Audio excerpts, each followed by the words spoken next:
안녕하세요. 감사합니다. Hey everyone, it's Y. To be honest, this isn't really my day zero video, it's more like day seven. But I've been only studying Hangul at this point, and I've been pretty casual with immersing myself in this language thus far. Korean is so far the same yet very different. There are some familiar words and grammar patterns from what people have told me and from what I've glanced at. But I have to say the writing and the pronunciation aspects of the language are what set it apart from the languages I've studied thus far. Writing is obviously the most unique. I mean, you've got Hangul here. Uh, its writing system is not quite like any other language I've encountered thus far. They're built up basically. So you have consonants, you have vowels, and they basically have syllable enders here or consonant enders or whatnot. And you basically build up sounds using all these symbols here to make words. So, I mean, like here you see Hangul. So you have the H sound here, the A sound here, and then it ends with an N. The G sound, the I think it's U. It's yeah. The one thing is really tough about Korean thus far is really the pronunciation. Um, Unlike a lot of the other languages I've learned thus far, like Chinese and Japanese, Korean I feel like has a lot more subtle vowels. I guess you could say they're a lot more discreet in Japanese and Chinese, but in Korean you have more. I guess you could say long and short vowels, kind of like English. So they're kind of hard to from a learning perspective, it's hard to grasp the sounds. Uh, but yeah, I mean, to really grasp katakana when I was learning Japanese took me a couple weeks, so I'm expecting more or less the same with Hangul. And I'm guessing you probably asking me, but how did I learn Chinese? Well, Chinese is I felt like it was more rote memory and a lot, or sorry, rote memorization and probably some mnemonics as well. So I guess one thing I wanted to touch on is how am I actually going to study this language? So, um, I'm going to just touch on a few things. So first, uh, I don't want to buy every single resource I can find. I made this mistake with both Cantonese and with Japanese. Cantonese was the lack of resources was the problem, so I literally bought everything that I could, hoping that would magically help me learn the language, and it didn't. I only really stuck with maybe like a textbook or something like that. Japanese, I went overboard and I literally bought everything.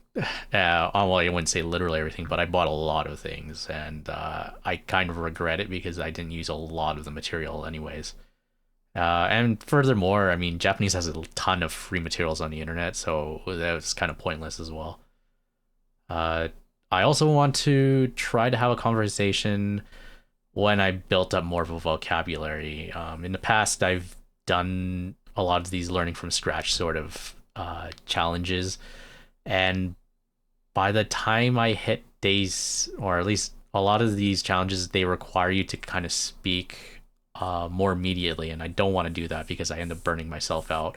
And then also, you get really awkward conversations with tutors or native speakers because you can only say a little bit in like an hour or like sorry half an hour sort of time block, and it's awkward.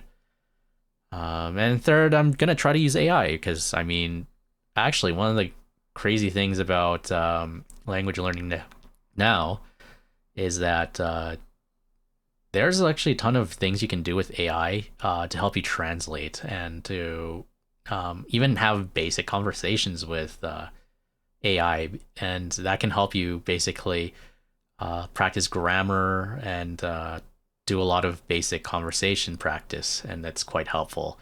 I mean, I've done it with Cantonese, which I'm really surprised you can do that. So Korean would be probably even better because it's there's a lot more data points for Korean. So my general learning strategies would probably be the following. So one is I definitely want to have a goal. For me, at least, I'm going to try to do this as a 90-day challenge. Probably not as in depth as the ones I've done in the past, where it's like, oh, by the day 90, have a 15-minute conversation. No, when I did those, sure, I made the goals, but I burnt myself out way too fast. And then I didn't even want to study the language anymore after that.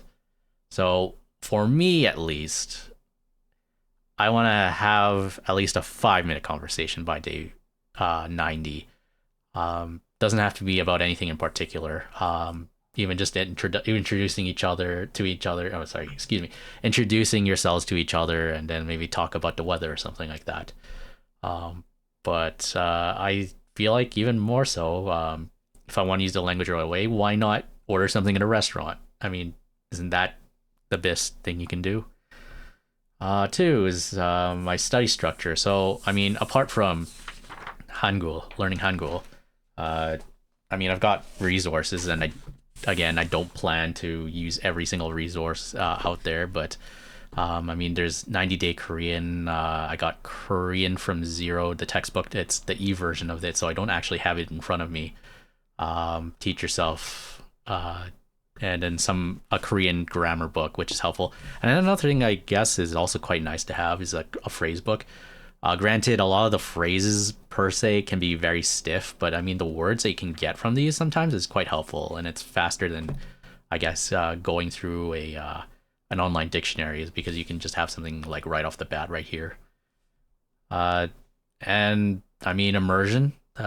Can't go wrong with playing games. I mean, lately I've been playing a bit of DNF Duel, listening to the cutscenes, and Dungeon Fighter Online, DJ Max. Well, DJ Max has a lot of English in it, but I mean the songs. And if you want to get immerse yourself in like the Korean K-pop music or something like that, there's lots of that in there.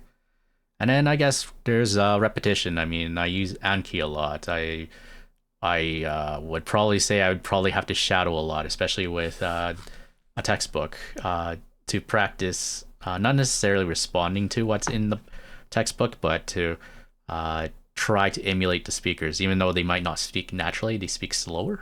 I think it would be a good start. I think that's about wraps up my video. If you want to share your language learning strategies or want to ask me questions, let me know in the comments. I hope to update maybe every 30 days or anything in between with speaking challenges or anything like that. So otherwise, thanks for watching, guys.